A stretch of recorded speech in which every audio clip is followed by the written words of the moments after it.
Halo, ketemu lagi di Sinom Channel. Ya, di podcast kali ini Sinom kedatangan tamu. Tepat sekali, seorang Purna Praja IPDN yang sekarang sudah menjadi PNS di salah satu kabupaten atau kota di Indonesia. Dan sebelumnya Sinom mengucapkan terima kasih buat yang sudah menonton episode podcast sebelumnya. Bagi yang belum, silahkan cek di playlist podcast Sinom Channel. Dan jangan lupa klik tombol subscribe bagi yang belum. Kalau yang udah jangan diklik lagi, nanti jadi tidak subscribe. Ya, jadi tanpa perlu berlama-lama lagi, langsung saja yuk kita ngobrol dengan narasumber kita. Oke, halo Mas Iqbal. Halo Mas Rangga ya. Selamat pagi, siang, sore, malam. Oke.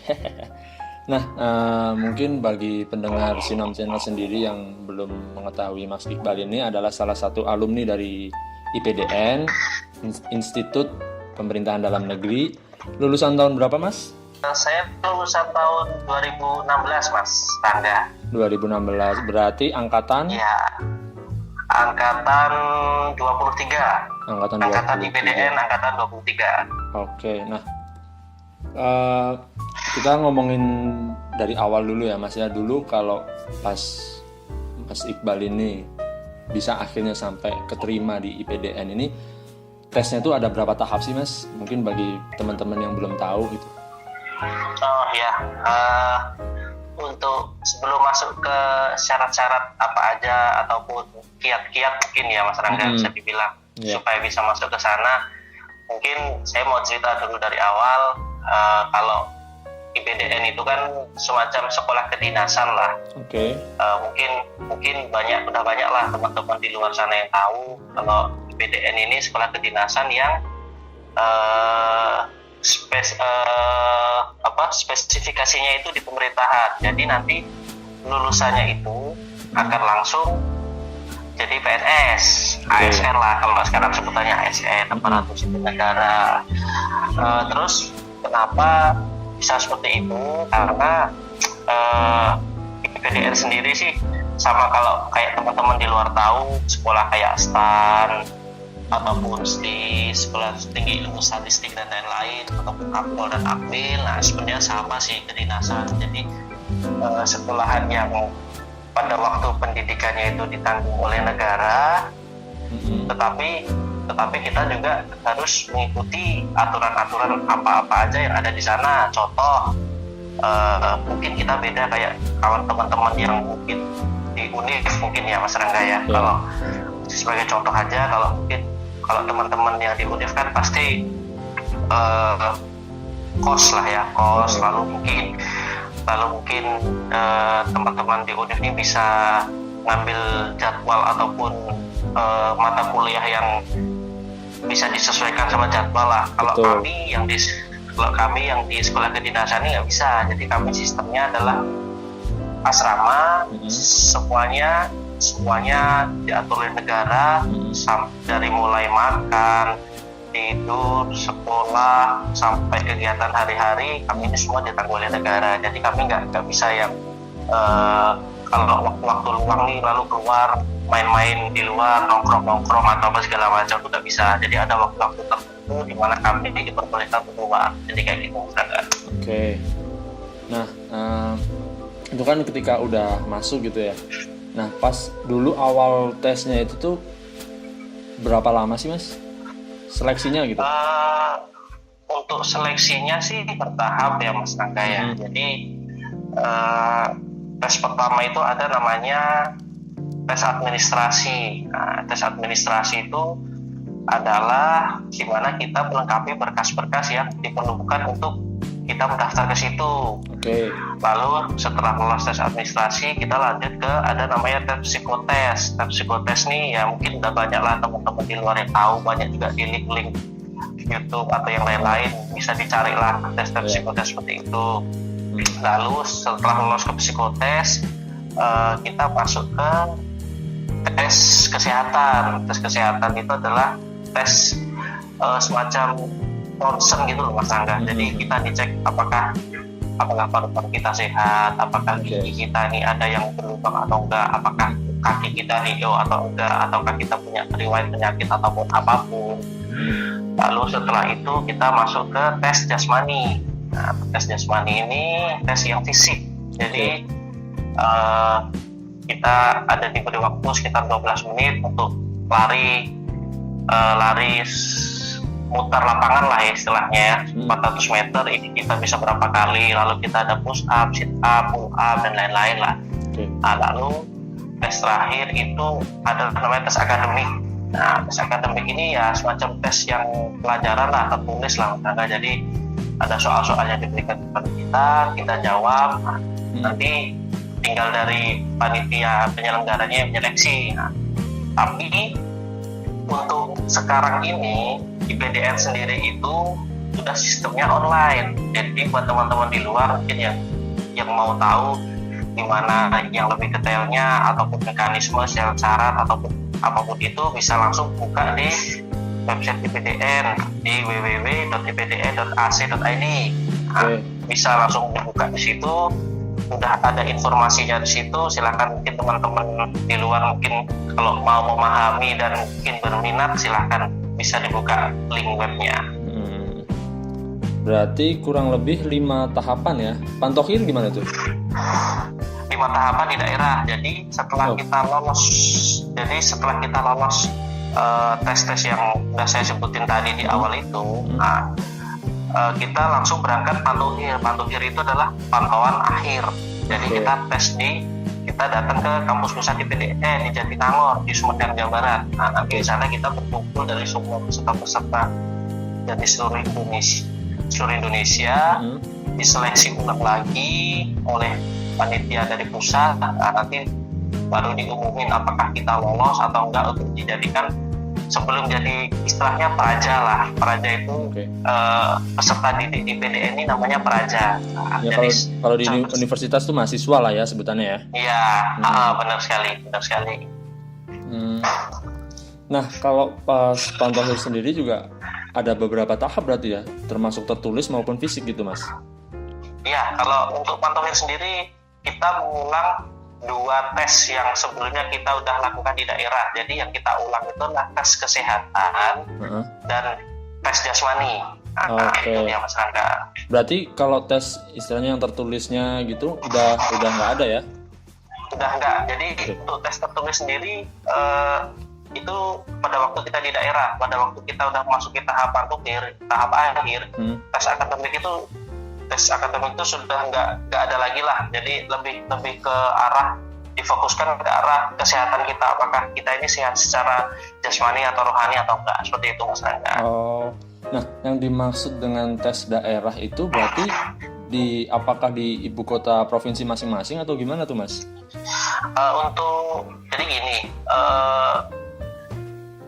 untuk masuk ke IPDN sendiri, setiap kabupaten kota di seluruh Indonesia ini bisa Mas Rangga. Jadi itu diakomodir oleh kantor BKD. BKD itu Badan Kepegawaian Daerah. Nah, jadi pada waktu kita mendaftar nih kita semacam konsultasi dulu lah ke BKD masing-masing kabupaten kota.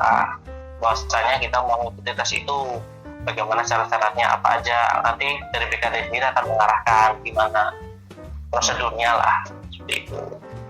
Nah, tadi kan sempat disinggung sedikit soal tes kesehatan gitu ya.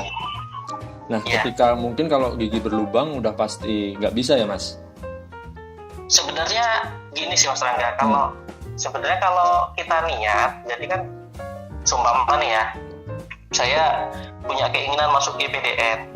Jadi apa-apa aja sih yang perlu dipersiapkan? Kalau mungkin saya cerita pengalaman pribadi saya dulu sih ya Mas Rangga ya.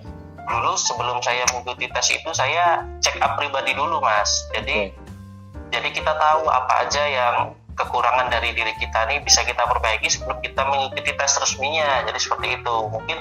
Mungkin kalau pengalaman saya dulu, gigi saya ada beberapa gigi saya berlubang, mungkin bisa ditambal nanti supaya pada waktu tes resminya itu tidak mengganggu ataupun jadi penghalang saya untuk menggagalkan saya masuk ke IPDN. Seperti itu.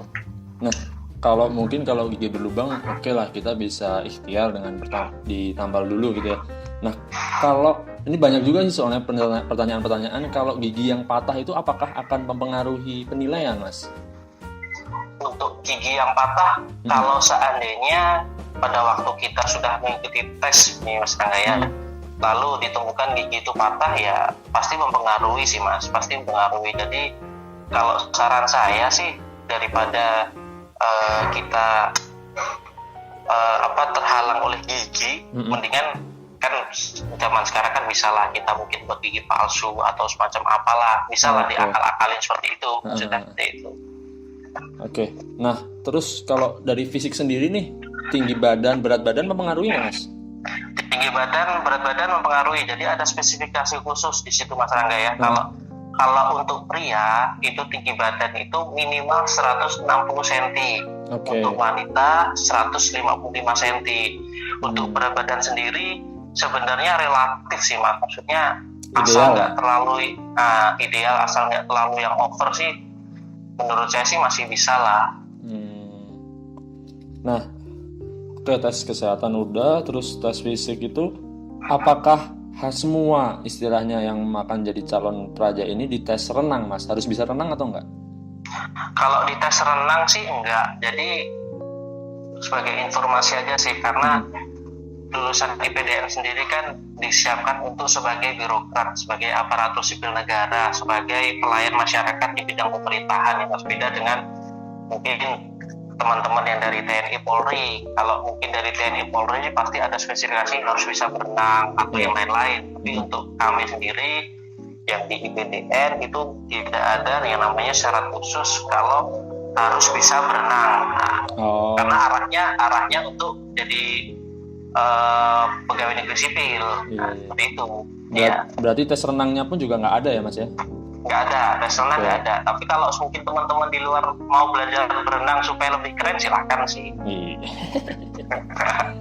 Nah, dari serangkaian tes segala macem, berarti ada nggak sih tes yang menurut Mas Iqbal pribadi nih, tes yang mungkin agak berat dibandingkan tahapan-tahapan yang lain, dan juga tahapan yang paling menentukan tuh yang mana sih, Mas? Sebenarnya kalau menurut saya ya, untuk di mana tahapan yang berat itu sebenarnya semuanya relatif Mas Rangga ya, karena kalau kita lihat sendiri masing-masing orang kan pasti punya keunggulan ataupun kekurangannya masing-masing ya. Kalau saya sendiri ditanya dulu pada waktu saya ikut tes itu, halangan saya yang paling berat itu di mana, kalau pertanyaan itu diajukan ke saya akan jawab di akademik. Kalau saya, karena jujur saya ini nggak terlalu yang pinter-pinter amat Mas. Nah itu, jadi kemampuan akademisi saya ini nggak terlalu yang istimewa lah, maksudnya masih standar-standar lah. Iya. Oh, berarti akademik yang diteskan ini tuh ya kayak matematika, IPA, IPS gitu ya, Mas? Iya Mas, jadi semua mata pelajaran umum, IPA, IPS, tapi lebih terkonsentrasi ke pendidikan kewarganegaraan. Kalau di SMA ya pendidikan kewarganegaraan, jadi semacam apa itu pemerintahan ya, nggak jauh-jauh soal masalah pemerintahan lah. Seperti itu Mas. Nah, ini mungkin dari beberapa pendengar nih, teman-teman dari Sinom Channel, ada yang barangkali dari lulusan SMK. Apakah lulusan SMK ini bisa daftar IPDN, Mas? Nah, kalau lulusan SMK sendiri sementara ini sih belum bisa Mas Rangga ya. Jadi baru dikhususkan untuk SMA ataupun madrasah. Nah, seperti itu. Untuk SMK sampai sejauh ini sih info yang saya dapat sih belum sih Mas. Tapi mudah-mudahan ke depan teman-teman mungkin yang dari SMK mungkin bisa juga untuk daftar, mudah-mudahan lah. Mungkin saran saya ini bisa didengar oleh pejabat-pejabat tinggi di sana supaya untuk dipertimbangkan kembali lah. Seperti itu. Amin. Nah, terus kita ngomongin ini nih Mas, kan tadi ketika tes udah selesai, ini ada satu pertanyaan yang mungkin mengganggu pikiran saya sendiri gitu ya. Saya kan sering lihat tuh, karena kebetulan saya juga lulusan di Unpad, tetanggaan lah sama IPDN gitu ya. Kan mau itu di IPDN maupun di Akmil, kalau ngelihat mereka lagi jalan bareng-bareng tuh, itu kan suka apa ya, bisa dibilang serentak lah ya, jalannya kanan kiri gitu. Itu apa emang ada alasannya atau memang udah terlatih begitu atau ada tuntutan? Itu seperti apa tuh Mas?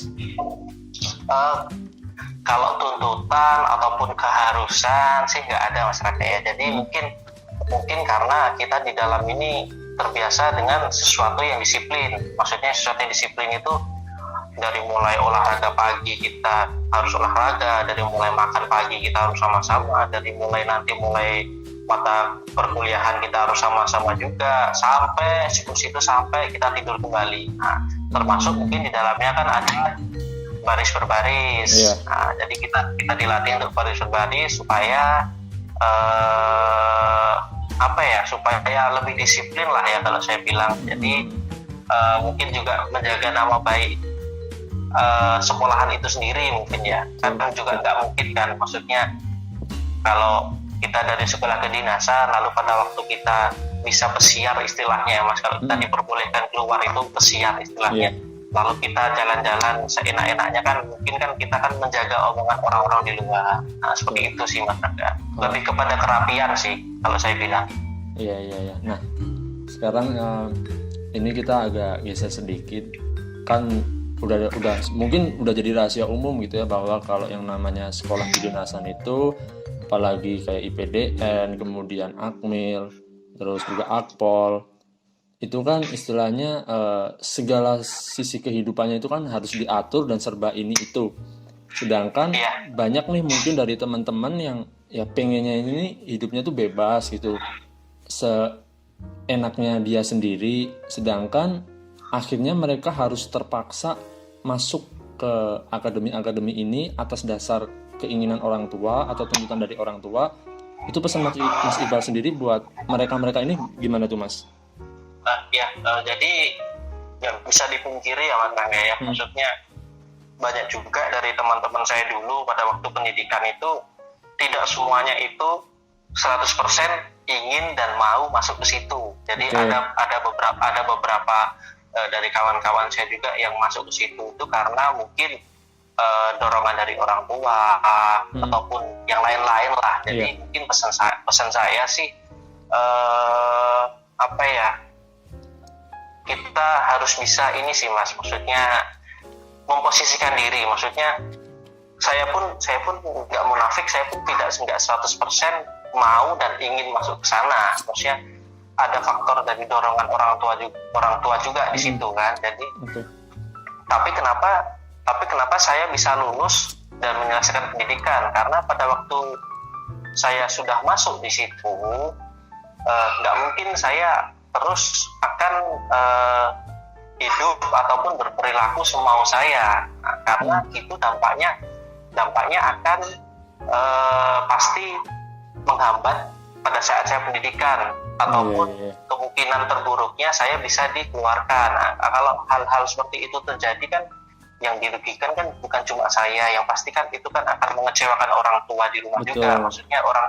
Maksudnya orang tua di rumah itu pasti sudah memiliki ekspektasi yang tinggi terhadap saya pada waktu itu. Maksudnya anak saya sudah bisa masuk di sekolah kedinasan yang mungkin masa depannya sudah dijamin oleh negara, dan mungkin orang tua saya juga mungkin sudah membicarakan soal anaknya yang masuk ke sekolah kedinasan ini ke beberapa teman-teman ataupun rombongan arisannya. Nggak mungkin kan saya akan mengecewakan itu. Nah, makanya sebisa mungkin saya beradaptasi, mengikuti siklus yang ada, menyelesaikan pendidikan dengan baik itu, supaya bisa membanggakan orang tua Mas. Luar biasa. Nah, kalau masuk IPDN-nya sih bayar nggak sih Mas sebenarnya? Untuk masuk ke IPDN sendiri nggak ada bayar Mas, jadi semuanya itu gratis, semuanya ditanggung oleh negara. Tinggal mungkin kemauan dari teman-teman sendiri seberapa besar. Nah, itu aja sih. Modal kalian itu bukan uang tapi kemauan. Oke, itu dengerin ya. karena menjalani 4 tahun itu bukan waktu yang sebentar, bukan waktu yang lama, relatif kalau menurut saya ya. Kalau kita bisa menikmati proses yang ada itu akan terlihat sebentar, tapi kalau mungkin kita malas-malasan ataupun terpaksa itu pasti akan terasa lama. Jadi ya bisa dipikirkan sendiri bagaimana baiknya.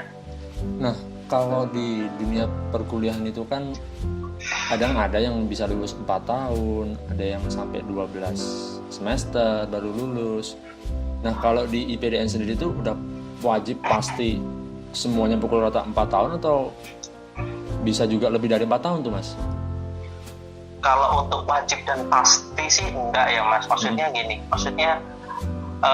hal-hal yang membuat kami ini tidak lulus 4 tahun itu hanya kalau kita bermasalah secara perilaku. Maksudnya mungkin kita berperilaku yang kurang baik di dalam kampus, ataupun kita banyak melakukan deviasi ataupun kesalahan-kesalahan. Nah, itu mungkin bisa membuat kita istilahnya turun tingkat 1 tahun menjadi 5 tahun.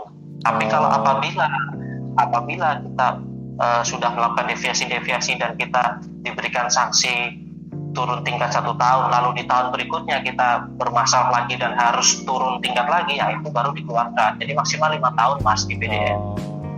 Nggak bisa lebih. Nah, terus yang di sana kan pasti ada ya yang namanya perkuliahan akademik gitu ya. Nah, pelajaran-pelajarannya apakah sama dengan pelajaran-pelajaran yang dipelajarin oleh teman-teman kita mahasiswa di universitas tuh, Mas?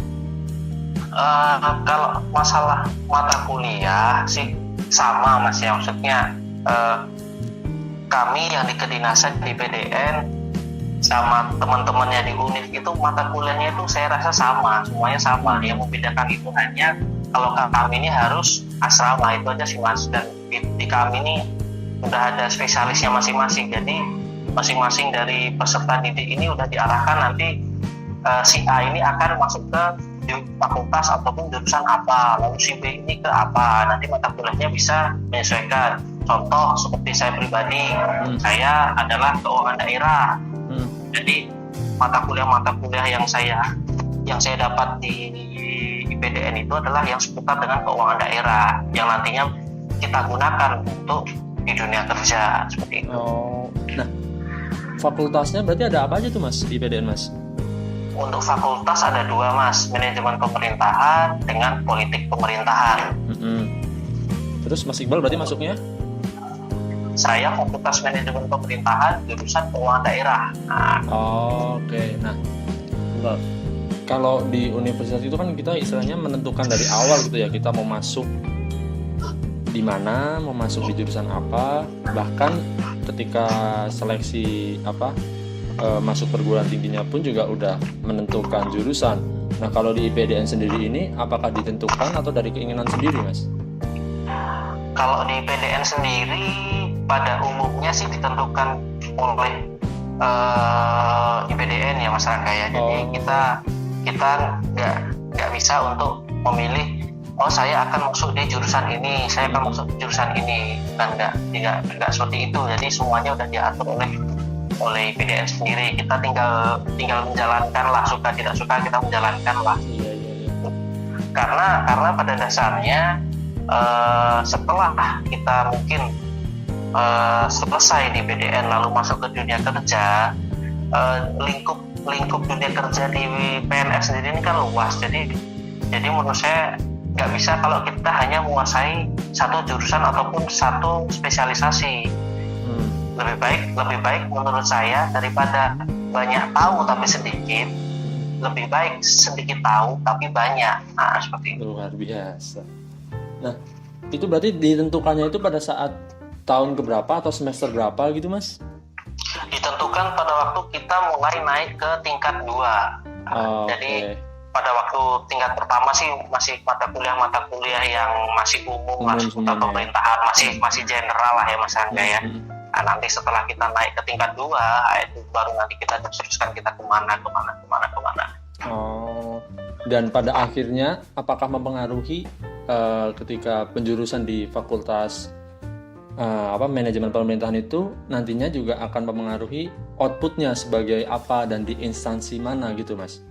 Mempengaruhi itu campur. Jadi jurusan ataupun fakultas apa yang kita dapatkan di PDN, itu nanti akan disesuaikan dengan penempatan kerja kita setelah lulus. Jadi contoh seperti saya lulusan keuangan daerah. Nah, pasti nanti akan ditempatkan di kantor-kantor yang berhubungan dengan seputar keuangan daerah. Nah, seperti itu.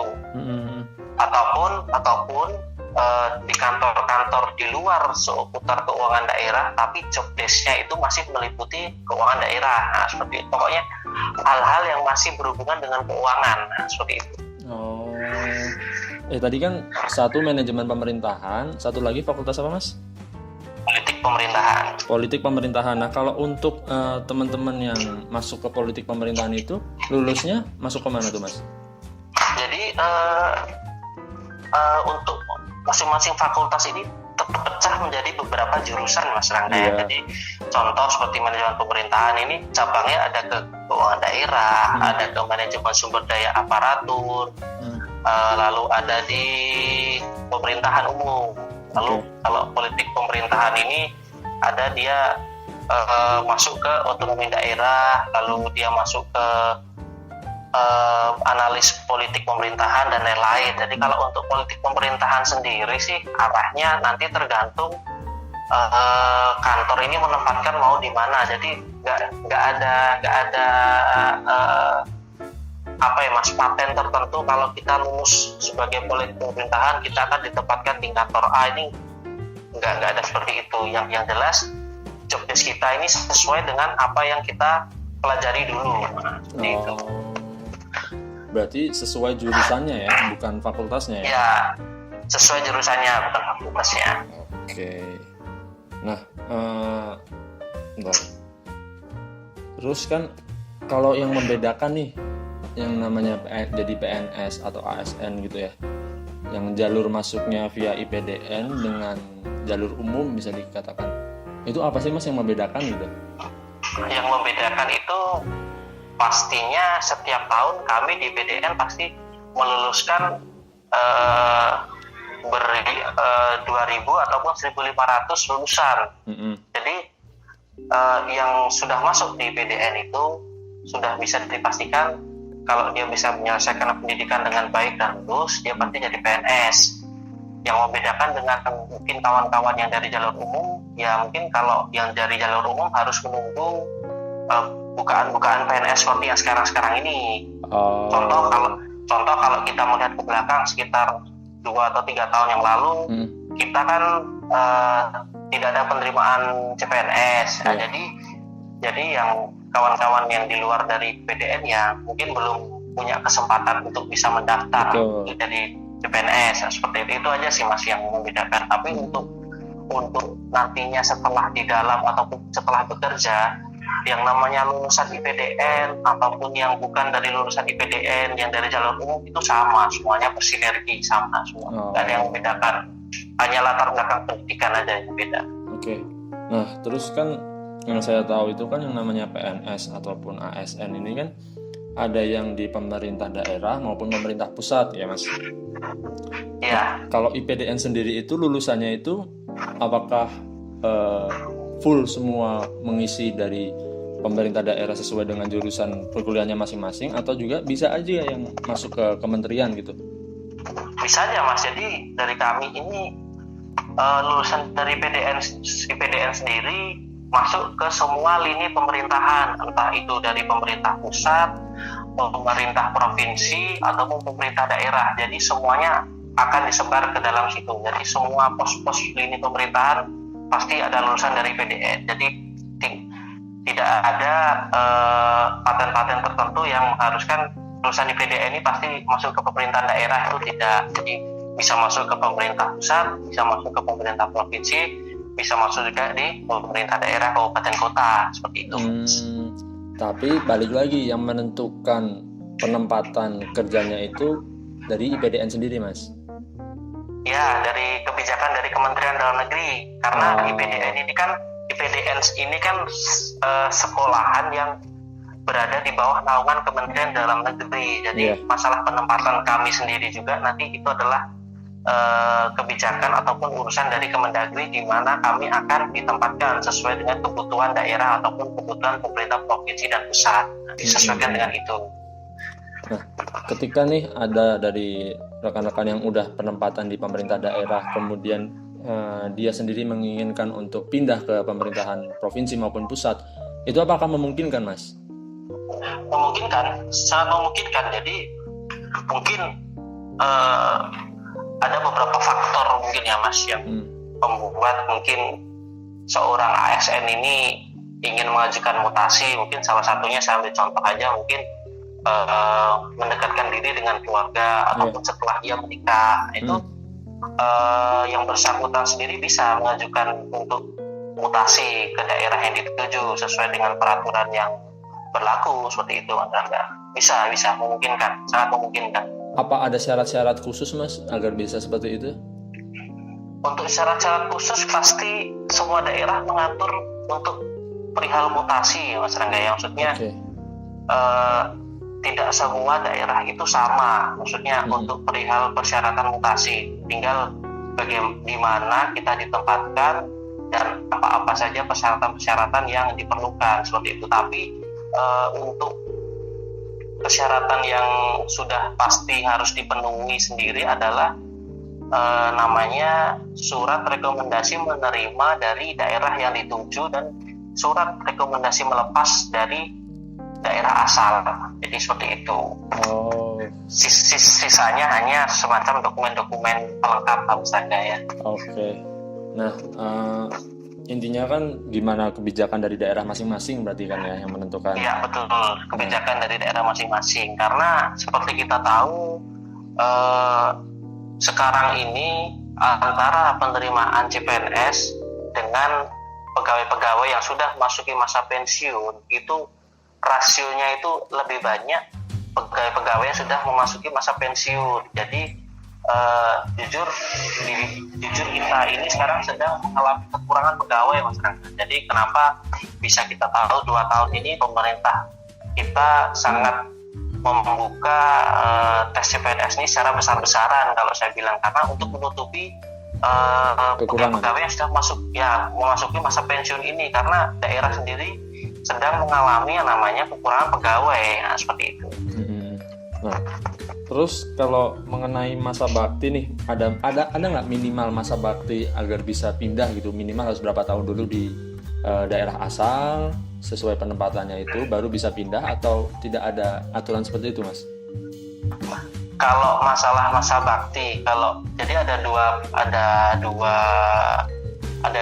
ini ya Mas, ada dua pilihan. Jadi kalau seumpama kita dari lulusan IPDN sudah ditempatkan di suatu daerah, kalau kita akan mengajukan mutasi untuk pindah ke daerah lain, itu biasanya 2 tahun baru bisa mengajukan pindah. Cuma kalau kita lihat dari penerimaan CPNS yang sekarang yang dari jalur umum, itu mereka harus memiliki masa bakti 8 sampai 10 tahun baru bisa mengajukan mutasi. Itu. Oke.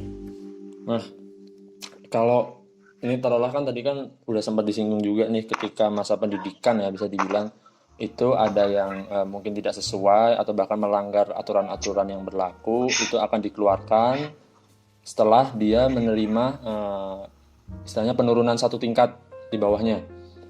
Iya. Kalau dari pribadi dari teman-teman sendiri nih yang memang mungkin udah nggak cocok, terus akhirnya dia pengen mengundurkan diri, apakah ada istilahnya semacam penalti atau ganti rugi gitu? Untuk penalti ataupun ganti rugi sih nggak ada, Mas Angga ya. Jadi mungkin pada waktu kita menjalani pendidikan ini kita mengalami sebuah masalah yang mengharuskan ya Mas Angga, kita harus dikeluarkan dari IPDN, itu tidak ada sanksi apapun yang mengikat kita. Jadi ya udah dikeluarkan gitu. Nggak ada penalti atau apapun itu nggak ada. Oke. Nah, ini ngomong istilahnya kan Mas Iqbal udah lulus sejak tahun 2016 gitu ya. Iya. Apa aja sih hal-hal yang dikangenin gitu pada saat pendidikan, Mas, yang sekarang udah nggak dialamin lagi gitu? Mungkin kalau ditanya masa-masa indah mungkin ya Mas ya, yang jelas rindu lah Mas sama mungkin dulu kawan-kawan saya di pendidikan sana. Yang jelas saya rindu lah, karena nggak bisa dipungkiri kami menjalani 4 tahun ini sama-sama, dari mulai bangun tidur sampai tidur lagi kami ini hidup bersama, lalu harus dipisahkan, itu kan pasti ada memori-memori lah, kebersamaan ataupun ya seperti itulah dan lain-lain lah yang mungkin saya akan kenang selalu ataupun mungkin saya akan rindukan mungkin ya Mas. Oh, yes. Mantap. Nah, kan mungkin ada juga lah ya beberapa dari masyarakat kita itu, atau mungkin dari kalangan wanita-wanita yang istilahnya, wah kalau yang namanya baik itu taruna maupun anak IPDN itu menjadi suami idaman lah. Itu gimana nanggepinnya tuh Mas? Kalau saya pribadi sih gak ada ya Mas istilahnya. Suami idaman itu melihat dari latar belakang pendidikan seseorang itu enggak lah, maksudnya kembali ke pribadi masing-masing lah ya Mas, maksudnya enggak semua juga lulusan dari IPDN ataupun sekolah-sekolah kedinasan lain itu memiliki kepribadian yang baik, itu kan enggak juga Mas, pasti ada kekurangannya. Jadi untuk istilah suami idaman itu harus dari yang berseragam ya, basic ataupun ya latar belakang kedinasan, itu untuk saya itu tidak berlaku sih Mas. Kembali ke lebih ke arah pribadi masing-masing sih Mas kalau saya. Lo dengerin tuh. Kan setelah Mas Iqbal lulus nih tahun 2016 sampai sekarang ini, apa ya tingkatan-tingkatan yang udah dilalui atau masih dalam satu tahap itu gimana tuh Mas? Maksudnya gini, ketika lulus itu kan otomatis menduduki satu jabatan tertentu.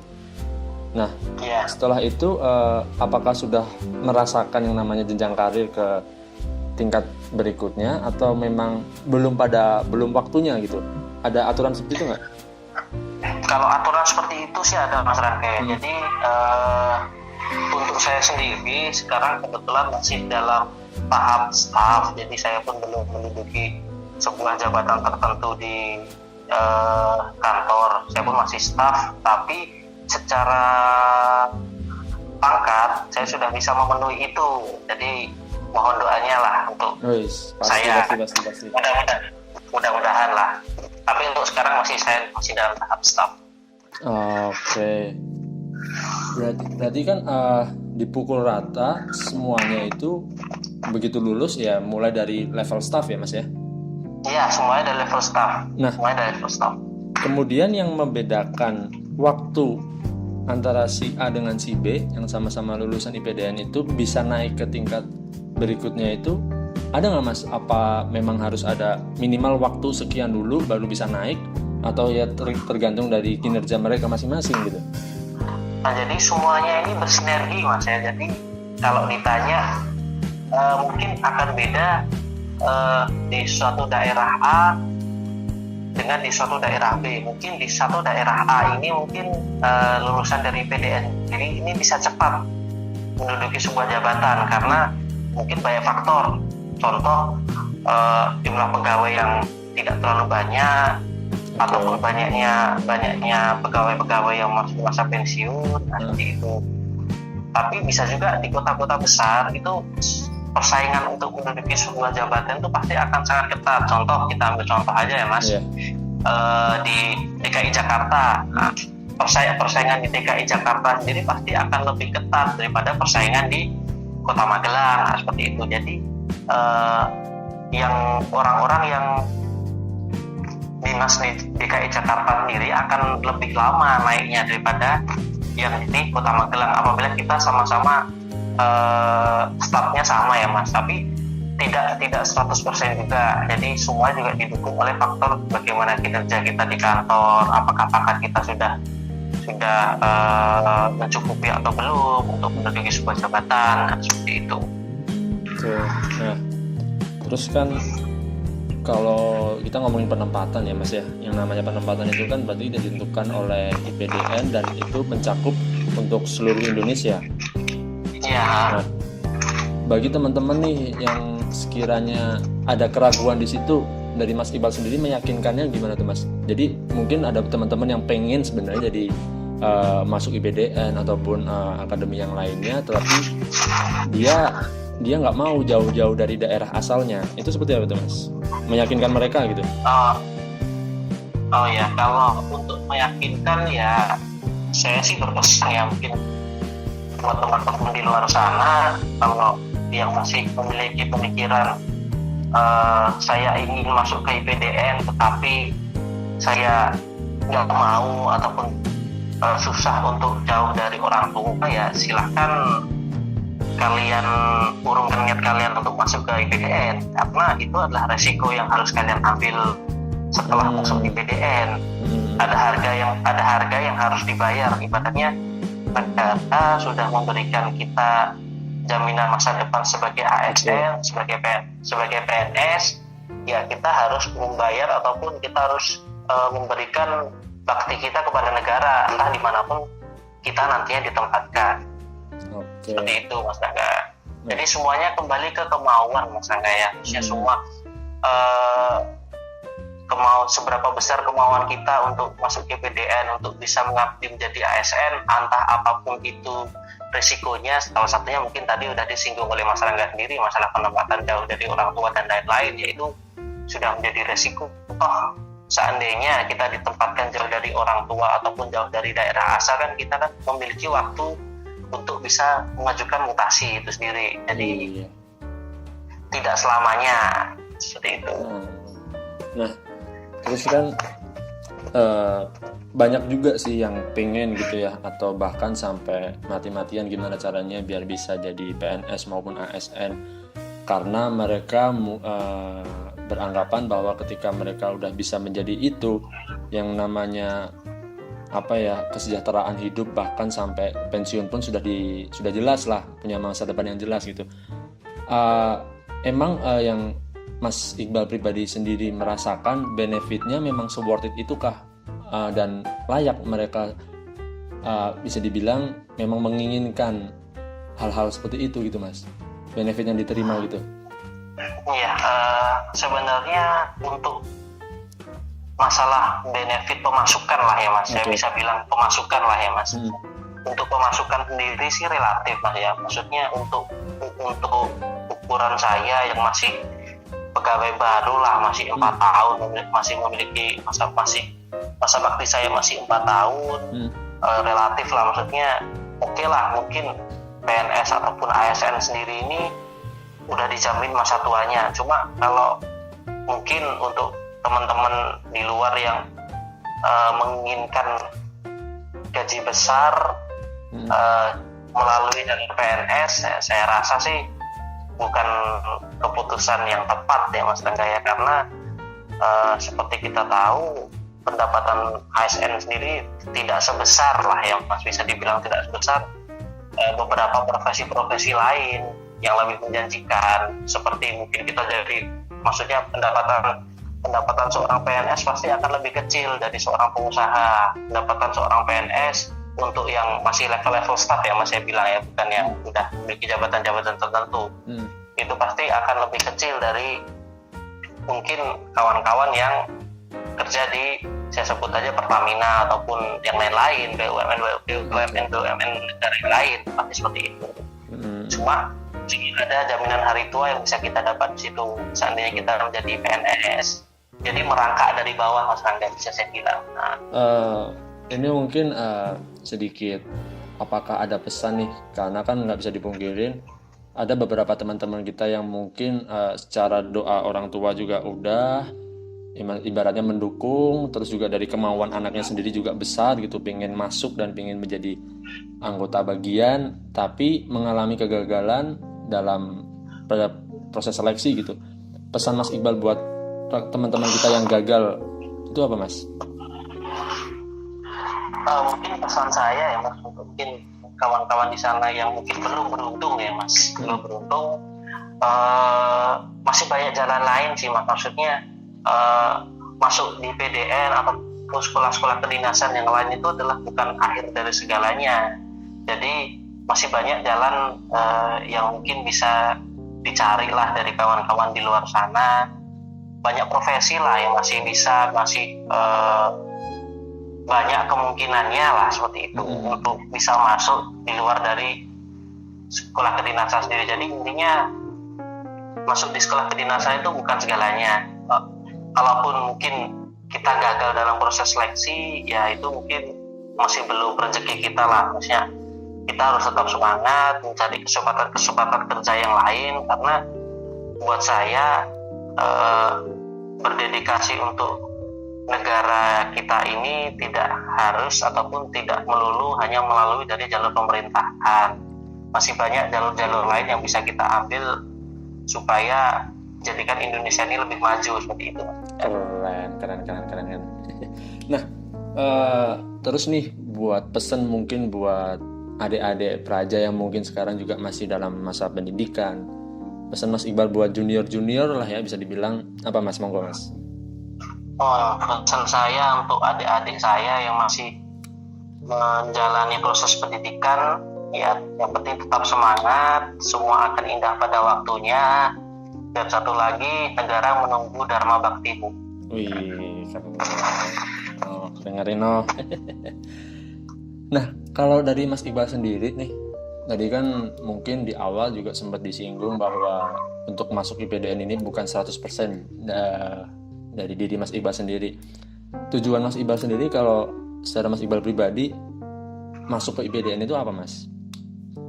Kalau saya sih mungkin karena kebetulan basic dari orang tua saya sendiri kan dari pemerintahan. Mungkin orang tua saya sendiri, kebetulan orang tua saya sendiri juga dari lulusan alumni yang sama dengan saya. Jadi mungkin di situ mungkin orang tua saya punya keinginan lah supaya saya bisa melanjutkan itu. Makanya dari saya masih SMA udah mulai naik ke kelas 3, orang tua itu udah mulai memberikan pengertian ataupun masukan-masukan kalau nantinya saya harus coba masuk di IPDN karena akan jadi seorang PNS. Nah, seperti itu. Yang jelas sih karena langsung kerjanya itu yang saya cari Mas. Jadi saya orang tua mungkin melihat bagaimana saya bisa masuk ke sebuah sekolah yang tidak membutuhkan banyak biaya pada waktu pendidikan dan memiliki langsung jaminan kerja. Makanya saya dimasukkan ke situ. Berarti lebih ke jangka panjangnya ya Mas ya? Lebih ke jangka panjang, betul sekali. Oke. Nah,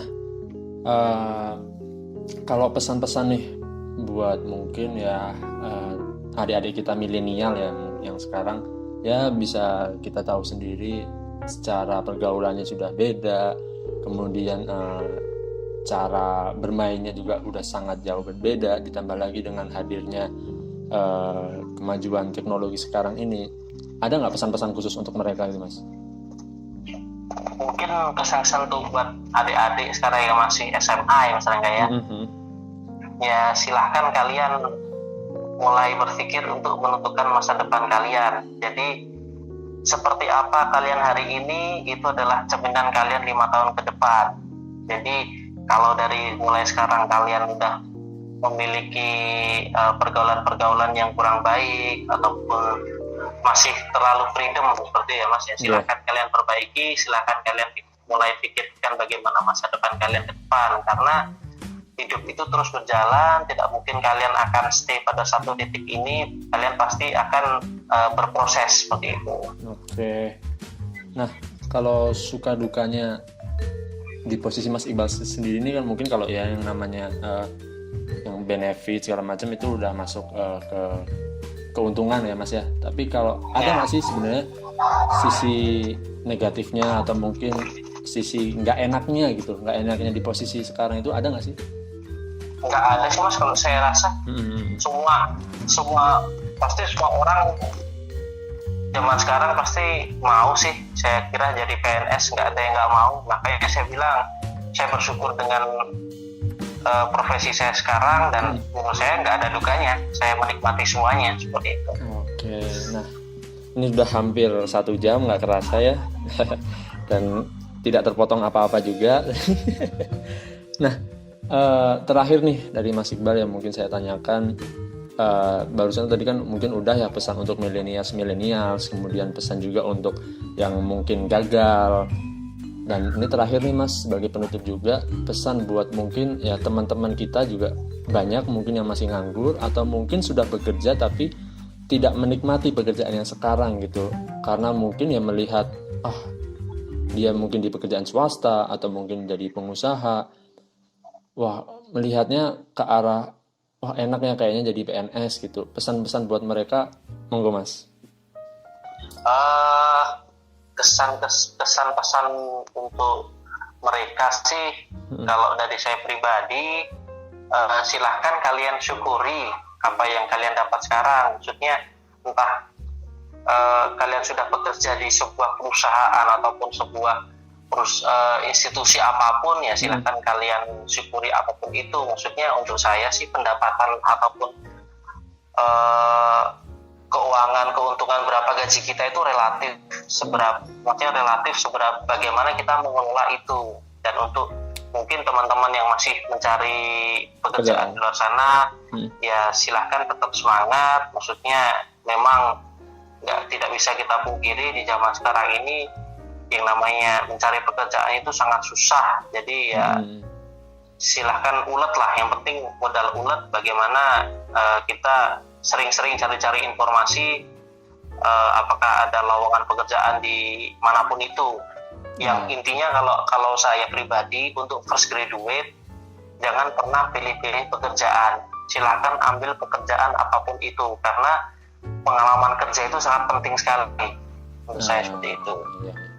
Jadi kalau buat fresh graduate nih, kan kemarin sempat viral juga gitu ya Mas ya, dimana fresh graduate tapi buat udah diterima nih mungkin di beberapa pekerjaan tertentu, tapi karena gajinya kurang cocok, akhirnya mereka menolaknya. Itu ada nggak mau yang disampaikan, monggo?